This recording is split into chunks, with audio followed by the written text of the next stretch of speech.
Good morning everyone, it's Michelle. Welcome to my channel, welcome to my page, wherever you're watching this video. First video back after 2 weeks off and a house move, so it feels quite impromptu, a very powerful week. We've just had the equinox. I hope you went through that quite smoothly. We've got the full moon in Aries on Friday here in the UK. It could be a different day for you depending on where you are in the world. And we've also got the eclipse season coming up in the next 4 days. It starts, so there is a lot going on. We've also still got the cosmic kite in our skies, which is still going to be there until the beginning of early part of October. And this is providing us with a nudge, a little bit of a nudge to focus our intention on what's going right for us at the moment, what we're doing well, what we want more of, what we're happy about, rather than focusing on what's not going so well or what we still need to work on. So we get more of the same. So what we focus on, we get more of the same of. So being mindful of our thoughts, our feelings, our emotions, and all this is coming up this week. So it's helping us to focus on what's going well, what we're flowing with. Yeah, what we're flowing with, what's just going along quite nicely in the background. So make sure you're really focusing on what you want. It's a great time to do a vision board as well, which I'm hoping to do this week for myself. So Mercury is also at play this week. Now, Mercury always helps us with communication. So this week is giving you an opportunity to communicate clearly what you may well have been holding on to or not saying for some time. So it's giving you that opportunity to speak from a place of love and integrity, to be heard. And this week people will be hearing what you say, and they may be going, did she really just say that? Did she mean that? You know, boundaries again will be coming up, I'm hearing. But people will be listening more than they normally do to you this week. So be aware of that. It's a great time to actually go, do you know what? We need to have a conversation. We have just 4 days until we go into the eclipse season, and I'll talk about that next week. It's a very powerful time. You could feel this is the time for preparing for that energy, so it'll bring up decluttering. So decluttering of your space, your home, your mind, your emotions, maybe even habits, old beliefs, foods that no longer serve you. You may find that decluttering them is helping you. Well, it always makes space for new to come in, but it's going to give you that much bigger space for the eclipse energy to come in and propel you forward. So it's also a time to trust your feelings and your intuition. So what is your inner compass, as I call it, telling you? And it's time to take action on that. If you've been ignoring something, time to take action. So the moon on Friday is also taking us within. So lots of emotions going to be coming up. This could be quite some old stuff, maybe.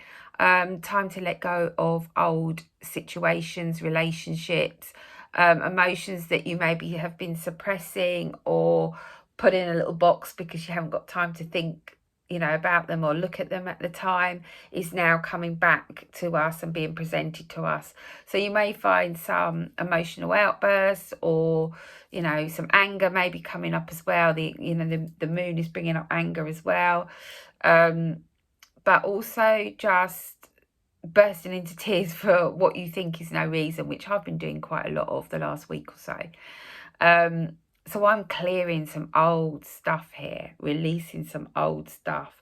But what the moon is helping us to do is not just letting go of this stuff, but also showing us the next steps that we need to take, because it's always about taking action as well.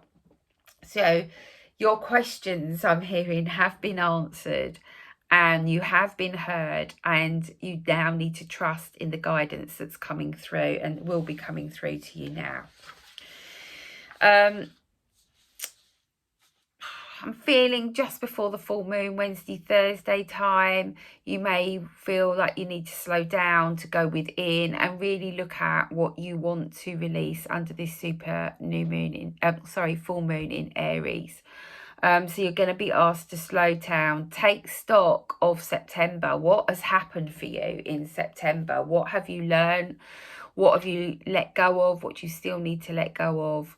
How have you grown? I mean, September for me has been massive. I've moved from home, from where I lived all my life, in an area I lived all my life with where my family and my friends are, to a completely new county in West Sussex, to a new home where we know nobody. But we are absolutely loving it. It's so much more peaceful here, slower pace of life, and people are so friendly. So I don't think it's going to take long for us to settle. So have you grown throughout September? Absolutely, you will have. Your manifesting skills are flourishing at the moment. So please watch your thoughts, your emotions, your feelings, what you're telling yourself, how you're talking to yourself is really important. And I need to really focus on that this week as well. Venus is also at play this week, the planet of love. But she's helping us with old habits. So things that we really need to let go of now. And this could be things you eat, maybe things you drink, smoking, drinking, not exercising, maybe putting things in place that are going to give you a better quality of life, a better way of life. So letting go of old habits. Many opportunities are being given to us to change this week.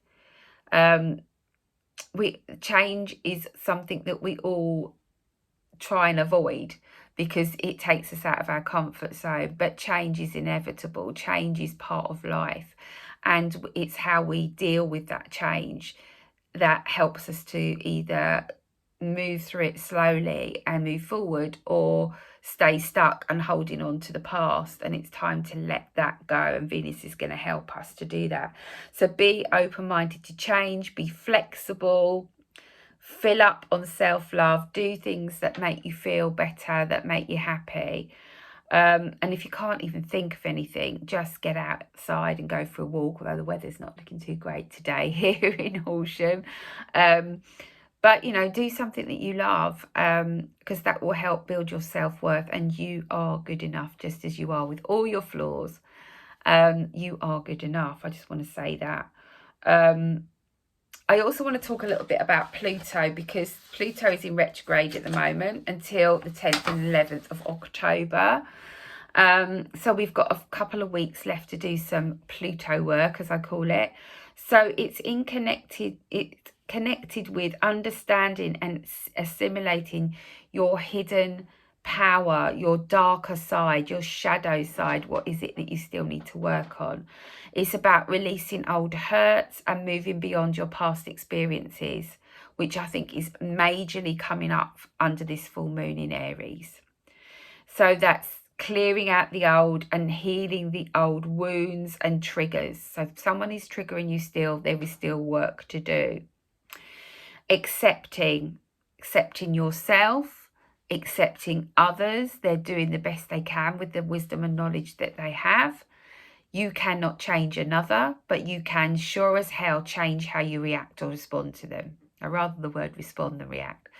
And sometimes saying nothing at all is more powerful than actually voicing what you really think, because that's going to bring up the anger, the emotion. And sometimes that is a good thing to get out of the body, but you don't need to necessarily do it with the other person, because it's just going to fuel it. You have to weigh it up personally for you. Is it time to just go enough, or is it right, I'm taking you on? That is something you need to personally think about. But it's a time of clearing out and healing the old, and that all those emotional wounds and triggers. Accepting yourself, accepting others, forgiving yourself for the part you've played, and forgiving other people, and opening this beautiful doorway that is opening it up for you for the future. Okay, becoming empowered, aligning your shadow and light with wholeness. That is all what the key themes are for Pluto retrograde. And I've taken this from Elizabeth Peru's tip-off. So if you're not a member of Elizabeth's work, I hugely urge you to sign up to her tip-off, because it gives you some really good daily tips. So we've still got Saturn in retrograde until the 17th and 18th, no, sorry, the 3rd and 4th of November.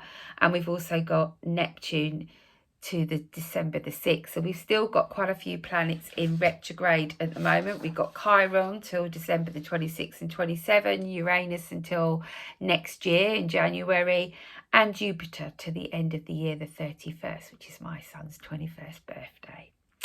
So we still got a few planets in retrograde. We've still got work to do, but I just want to highlight, I'm going to just try and highlight each week the one that's sort of coming to an end, so that you can really look at that particular aspect of work or thread of work that we need to be doing. So let's pull some cards. I've got the Queen of the Moon Oracle by Stacey DeMarco.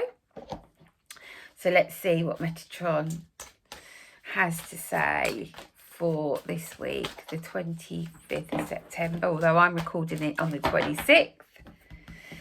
We've got beauty, we've got the masculine, strength coming through.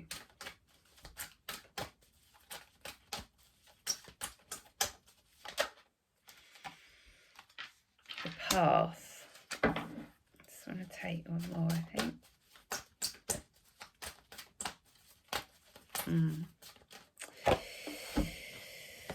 The wolf, hunger, the moon. Okay, right, so we got beauty. So it's seeing the beauty around us, that we are beautiful on all forms. Doesn't matter what you look like, it's about the inner and the outer. Seeing the beauty around us, being grateful. We've got butterflies on this card, which is always about new beginnings, new energy coming in, which we've got with the eclipse season coming. Let's see what this card actually says. Let's see what Stacey says about beauty.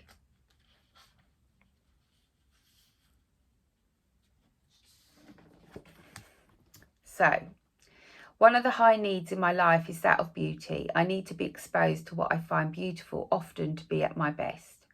You might find that a strange need, but it's far from uncommon, especially among creatives and artists. Beauty to me isn't lots of makeup or fancy skincare or society's current beauty ordeal. For me, beauty is nature and having things I find beautiful in my environment. I look around me as I write and I can see the inky dark clouds racing across a violet sky and the birds riding the wind, and it's beautiful. On my desk is a small piece of glass a friend made for me and a small bowl full of summer frangipane. My feet rest on woven carpet of desert colours and my toenails are painted in a shimmering turquoise, my favourite colour. Think about what is important and beautiful to you. The unbalanced first world ideal of beauty is at its zenith right now, with more people than ever being undergoing and normalising plastic surgery and injectable chemicals. Everyone has an individual right to decide how they wish their body to look and adopt an idea of physical beauty. However, it's the source of the influence that is worrying. Who told a woman who has altered her appearance that there was something wrong with her face, eyes, smile, expression in the first place? Who had the audacity to say you are not enough because she had some small lines? Think about it. Who is making women in particular so fearful? Who or what wants you to question yourself and the very essence of how you interact with the world, and why? Who wants you to be the same as everyone else and less of who you are? Society. Some marketing guy for big cosmetics, a retouched spokesmodel. Real beauty is hypnotic, yet in reality has less to do with youth than it does with the spirit coming through the skin. The word charisma comes from the Greek charis and ma, meaning the spirit shining through. Each of us possesses a unique beauty, one that gives us confidence if we recognise it. Each of us is desirable. Each of us is perfectly formed to be what we want to be. But should we become too obsessed by the external, something that is, after all, fleeting, we may become unhappy and chase an ideal that is impossible to uphold. So you are beautiful just as you are. Then we got the masculine energy. This is about giving strength For those of us that need to do some inner work, well, we all need to always do inner work, but stuff that, you know, strong emotions that are coming up right now, things that you may be holding on to that you can't let go of out of fear, out of misalignment, out of just being out of our comfort zone. This is the masculine strength. We all have the masculine within us. We have feminine and masculine, but look, this is working. It's giving us strength to really look at what's coming up for us under this Aries full moon. Be that emotion, be that anger, frustration, be that hidden truth, excuse me, that are coming to the surface. Whatever it is for you, this masculine strength is there for us to support us. For we have the opportunity to leave this darkness, to raise our vibration and step through this portal of change to this bright new future, this new pathway ahead. We have a choice if we want to stay on this pathway of hell, I'm hearing, of difficulty, of challenge, or if we actually want to let go of some of this trauma, these wounds that we've been carrying, and be able to rise up, climb up the ladder to see the light, to see the future that awaits us. If we are brave enough, if we have the courage and the strength from the masculine to help us to see the bigger picture, to decide that we don't want this anymore, we're done with this, we want a bright new future that we can create ourselves. And we've got the beautiful moon with the wolf here. Isn't that beautiful? I want to use Sharon Brown's, it's brown, isn't it? Yeah, Sharon Brown's animal spirit guide book here. And I'm going to look up wolf for us because I feel the message is in that wolf card. So let's see, what does wolf mean? Sorry, it's not alphabetical order, so you have to bear with me 1 second. It's about instincts, 42. Let's see what Sharon has to say about the wolf. Oh no, that's not right, must be. Oh, what did I do there? Wolf, sorry, 20. Right, it's a beautiful image on here of the wolf. Can you see that? And we've got the wolf crying at full moon. It's like it's calling us. I've come to you today to say trust your instincts, which is what we were talking about. Pay attention to what it is telling you. When we trust our instinct, we are never wrong. There are times when you have not trusted your instinct and you've paid the price for not trusting. You must learn to fully trust and follow the guidance that you are getting, for it will never lead you down the wrong path. Where's that path card? Trust in the wolf, right? Look at what you didn't trust and look at when you did and see how it has affected your life. When we trust in what we receive, life can be very different. It just flows. Stop second guessing your instinct. Allow new possibilities to open up and follow your dreams. And the affirmation is, I completely trust my inner guidance, which is really summing up this reading today, this week's energy. Trust your own inner instincts. You're beautiful just as you are. Get yourself out in the beauty of nature if you need to ground. You have the strength of the masculine energy around you at this time. You have the opportunity to let go of the old under this full moon in Aries and raise your vibration and choose a new pathway. But you have to trust the wolf, trust the instincts that he provides, and then use this energy of the full moon to let go. Now that takes me nicely onto my membership group, Soul to Soul, that we are meeting on Friday to do some deep releasing work, letting go of the old traumas and wounds. If you would like to join us, you are more than welcome. It starts at 7 p.m. on Zoom. There is a replay if you can't make it live. We'll be doing meditation, we'll be doing EFT tapping, and lots more, because it just flows. We have like a theme, but we tend to go what is Spirit provides us with on the night. So if you would like to join us, it's a monthly fee of £35. If you want to just come and see if it's for you, and you want to join us on Friday, it's £15. So you can contact me on michellewestinfo@gmail.com. If you found this video helpful, please like, subscribe, share. I'm trying to build my channel so that I can help more people. So please like, share and subscribe. I would really appreciate it. I appreciate each and every one of you that takes time to watch my videos. I know this one's a little bit longer than normal, but I haven't been here for 2 weeks, so I have a bit more to say, and it's a big energy week this week. So love to you all, and if you need a personal reading, you can contact me again on michellewestinfo@gmail.com, and I'd love to read for you. Take care of yourselves. Bye for now. See you next week.